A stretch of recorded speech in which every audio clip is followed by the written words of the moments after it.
এয়া চাওকচোন কিমান ক্ৰিস্পি হৈছে।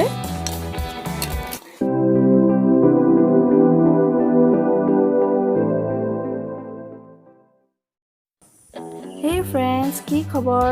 ভালে আছেনে বাৰু সকলো? মই মনালিছাই চুইট মনালৈ আপোনালোক সকলোকে পুনৰবাৰ স্বাগতম জনাইছোঁ। আজি মই আপোনালোকৰ ওচৰলৈ পকৰী ৰেচিপি লৈ আহিছোঁ আৰু এইবিধ পকৰী মই কাচকলেৰে বনাইছোঁ। কাচকলেৰে বনোৱা এই ৰেচিপিবিধ খাবলৈ ইমানেই বেছি টেষ্টি হয় আৰু কোনো কাৰণতে ধৰিব নোৱাৰি যে কাচকলেৰে বনোৱা। মই বহুত ভাল পালোঁ খাই, সেয়ে শ্বেয়াৰ কৰিলোঁ। তেন্তে দেৰি নকৰি আহকচোন কেনেকৈ বনালোঁ ভিডিঅ'টো চাই লওঁ। এই পকৰীবিধ বনাবলৈ প্ৰথমতে কাচকল 3টা লৈ লৈছোঁ আৰু ইয়াৰ বাকলিটো এতিয়া ভালকৈ এৰুৱাই ল'ম। কাচকল কাটোতে হাতত এঠা লাগিব পাৰে, কাৰণ কাচকলত এঠা থাকে। সাৱধানেৰে কাটি ল'ব। আৰু কাচকলত যথেষ্ট পৰিমাণৰ আইৰণ থাকে। কাচকল খোৱাটো খুবেই উপকাৰী। আৰু কাচকল খাই বেয়া পোৱা সকলেও এনেকৈ বনাই খালে কিন্তু কাচকল বেয়া পোৱাৰ কথাই নাথাকে।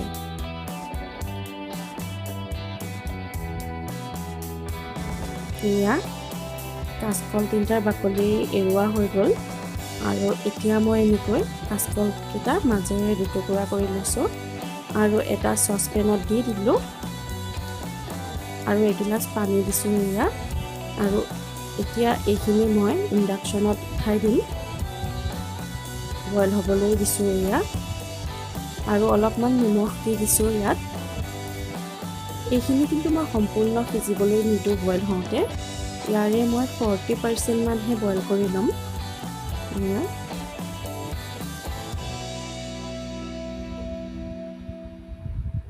এয়া 40% বইল হোৱাৰ লগতে মই কাচকলকেইটা এনেকৈ ল'ম। এতিয়া এনেকুৱা চাটনি ৰুকা পিহনা এখন ল'লোঁ আৰু তাৰ এইটো চাইডেৰে মই কাচকলবোৰ এনেকৈ ৰুকি ল'ম।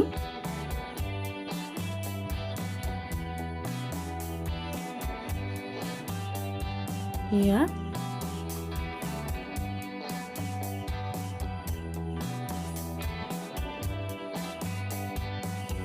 বাকী থকা কাচকলৰ টুকুৰাকেইটাও ৰুকি ল'ম। এয়া আটাইখিনি ৰুকি লোৱা হৈ গৈছে। এতিয়া ইয়াতে দিম এটা মিডিয়াম চাইজৰ পিঁয়াজ আৰু এটা পকা জলকীয়া, যিটো মিহিকৈ কাটি লৈছিলোঁ।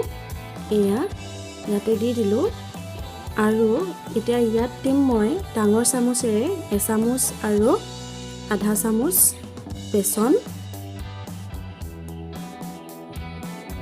আৰু 1 চামুচ কৰ্ণফ্ল'ৰ দিলোঁ। যদি কৰ্ণফ্ল'ৰ নাথাকে ময়দা দিব, নাইবা পিঠাগুড়ি দিলেও হ'ব। এতিয়া ইয়াতে নিমখ দিলোঁ প্ৰয়োজন মতে আৰু অলপমান হালধি দি দিছোঁ আৰু অলপমান জিৰা দিছোঁ। জিৰাটো অপশ্যনেল হয়, নিদিলেও কথা নাই।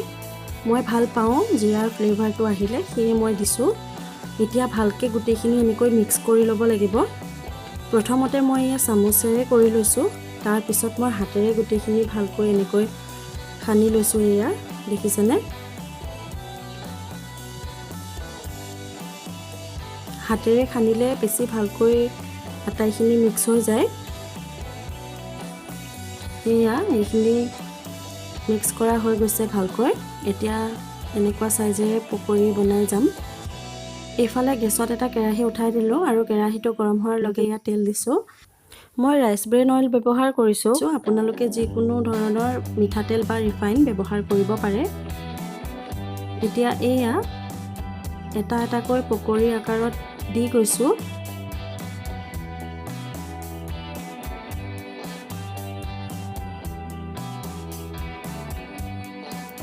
আচলতে হাতেৰে দিলে বেছি সুবিধা হয় চামুচেৰে দিয়াতকৈ। এয়া এইটো ছাইড মই লুটিয়াই দিছোঁ। প্ৰায় 3 মিনিটমান সময় এটা ছাইড ফ্ৰাই কৰি লৈছিলোঁ আৰু 3 মিনিটৰ পিছত ইটো ছাইডো এনেকৈ ফ্ৰাই কৰি ল'ম।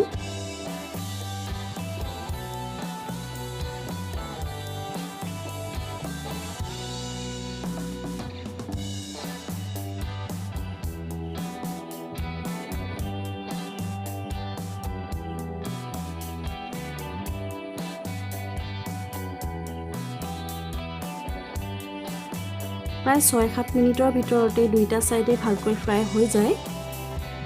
এয়া নমাই লৈছোঁ। পকৰীকেইটা ফ্ৰাই কৰি থাকোঁতে জুইৰ ফ্লেমটো মিডিয়াম কৰি ৰাখিব, নহ'লে বা পকৰীকেইটা জ্বলি যাব। এতিয়া তেনেকৈ বাকী থকাখিনিও আমি এনেকৈ এটা এটাকৈ দি লৈছোঁ। এইবাৰ মই হাতেৰে দিছোঁ, হাতেৰে দিলে বেছি সুবিধা হয়। এইকেইটাও আমি এতিয়া ফ্ৰাই কৰি ল'ম। এয়া এইকেইটাও ফ্ৰাই হৈ গৈছে। 6-7 মিনিটৰ ভিতৰতে এইকেইটাও ফ্ৰাই হৈ গৈছে। এতিয়া এইকেইটাও আমি নমাই ল'ম।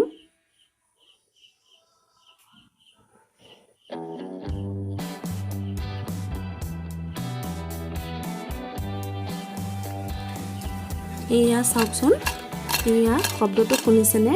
পকৰীকেইটা কিমান ক্ৰিস্পি হৈছে চাওক।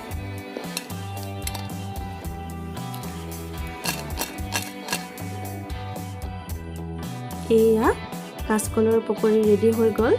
ভাত বা চাহ আপোনালোকে যিহৰ লগতে ইচ্ছা কৰে খাব পাৰিব। গৰমে গৰমে খাবলৈ বহুত ভাল হয়, বিৰাটেই টেষ্টি হয় এই পকৰীবিধ খাবলৈ। ফ্ৰেণ্ডছ, আপোনালোকে ৰেচিপিটো কেনেকুৱা পালে বাৰু মোক কমেণ্ট কৰি জনাবচোন। আৰু ভাল পালে লাইক কৰিব, শ্বেয়াৰ কৰিব, আৰু নতুনকৈ মোৰ চেনেলটো চোৱাসকলে প্লিজ প্লিজ প্লিজ ছাবস্ক্ৰাইব কৰি ল'ব। ছাবস্ক্ৰাইব কৰি ওচৰতে থকা বেল আইকনটো প্ৰেছ কৰি অল কৰি দিব, যাতে আহিবলগীয়া সকলোবোৰ ভিডিঅ'ৰ ন'টিফিকেশ্যন পাই যায়। তেন্তে আজিলৈ আহিছোঁ, পুনৰ লগ পাম এটা নতুন ভিডিঅ'ৰে। তেতিয়ালৈ সকলো ভালে থাকিব। ভিডিঅ'টো চোৱাৰ বাবে বহুত বহুত ধন্যবাদ।